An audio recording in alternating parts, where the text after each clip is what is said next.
ನಿಮ್ಮ ಮೊದಲನೇ ಪ್ರಶ್ನೆ, ಭಾರತದ ಕೇಂದ್ರ ಬ್ಯಾಂಕ್ ಯಾವುದು? Option A State Bank of India, option B Punjab National Bank, option C Reserve Bank of India, option D HDFC bank.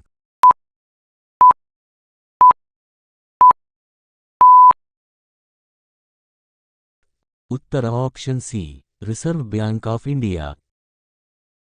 ನಿಮ್ಮ ಎರಡನೇ ಪ್ರಶ್ನೆ, LPG ನೀತಿ ಎಂದರೇನು?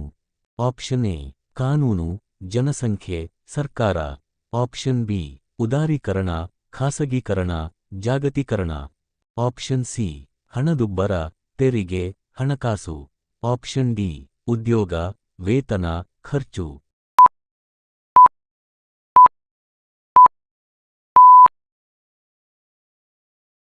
ಉತ್ತರ ಆಪ್ಷನ್ ಬಿ ಉದಾರೀಕರಣ, ಖಾಸಗೀಕರಣ, ಜಾಗತೀಕರಣ. ನಿಮ್ಮ ಮೂರನೇ ಪ್ರಶ್ನೆ, ಭಾರತೀಯ ರೂಪಾಯಿ ಚಿಹ್ನೆಯ ರಚನೆ ಮಾಡಿದವರು ಯಾರು? Option A Uday Kumar, option B Raju Narasimhan, option C Deepak Mishra, option D Sudarshan Singh.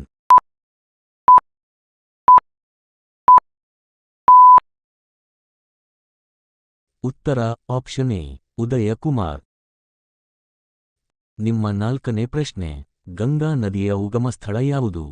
Option A Yamuna, option B Gangotri ಹಿಮನದಿ, option C Gomti, option D Brahmaputra.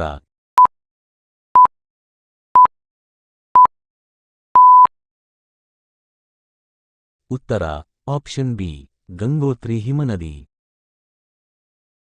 ನಿಮ್ಮ ಐದನೇ ಪ್ರಶ್ನೆ, ಭೂಮಿಯ ಭೂಮಂಡಲವನ್ನು ಅಧ್ಯಯನ ಮಾಡುವ ಶಾಖೆ ಯಾವುದು?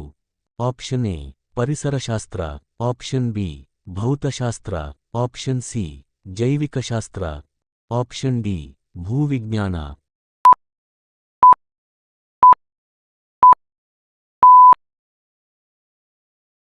ಉತ್ತರ ಆಪ್ಷನ್ ಡಿ ಭೂವಿಜ್ಞಾನ.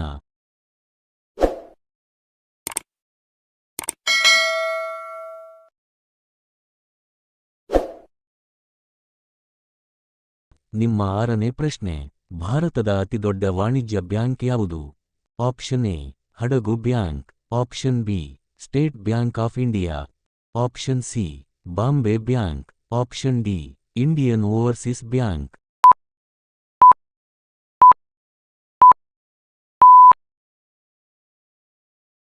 ಉತ್ತರ option B State Bank of India. ನಿಮ್ಮ ಏಳನೇ ಪ್ರಶ್ನೆ, ನೈಲ ನದಿ ಯಾವ ಖಂಡದಲ್ಲಿ ಹರಿಯುತ್ತದೆ? Option A Asia, option B Europe, option C Africa, option D ಉತ್ತರ ಅಮೆರಿಕ.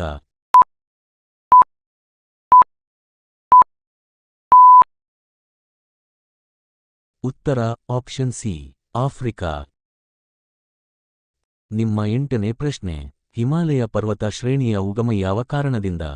ಆಪ್ಷನ್ ಎ ಭೂಕಂಪ, option B plate ಭೌಗೋಳಶಾಸ್ತ್ರ, option C ಬಾಹ್ಯ ಶಕ್ತಿಗಳು, ಆಪ್ಷನ್ ಡಿ ತಾಪಮಾನ ಬದಲಾವಣೆ.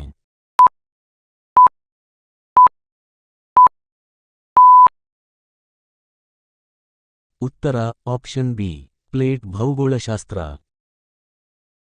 ನಿಮ್ಮ ಒಂಬತ್ತನೇ ಪ್ರಶ್ನೆ, ಗೀತಾ ಗೋವಿಂದ ಕೃತಿಯ ಕರ್ತೃ ಯಾರು? Option A Jayadeva, option B Kalidasa, option C Banabhatta, option D Trivikrama.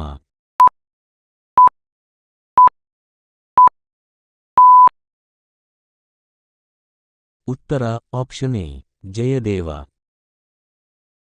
ನಿಮ್ಮ ಹತ್ತನೇ ಪ್ರಶ್ನೆ, ಭಾರತೀಯ ಶಿಕ್ಷಣ ನೀತಿಯ ಶ್ರೇಷ್ಠ ತತ್ವ ಯಾವುದು? ಆಪ್ಷನ್ ಎ ಖಾಸಗಿ ಶಿಕ್ಷಣ, ಆಪ್ಷನ್ ಬಿ ಉಚಿತ ಮತ್ತು ಕಡ್ಡಾಯ ಶಿಕ್ಷಣ, ಆಪ್ಷನ್ ಸಿ ಕೇವಲ ಉನ್ನತ ಶಿಕ್ಷಣ, ಆಪ್ಷನ್ ಡಿ ಹಳೆ ಪದ್ಧತಿ.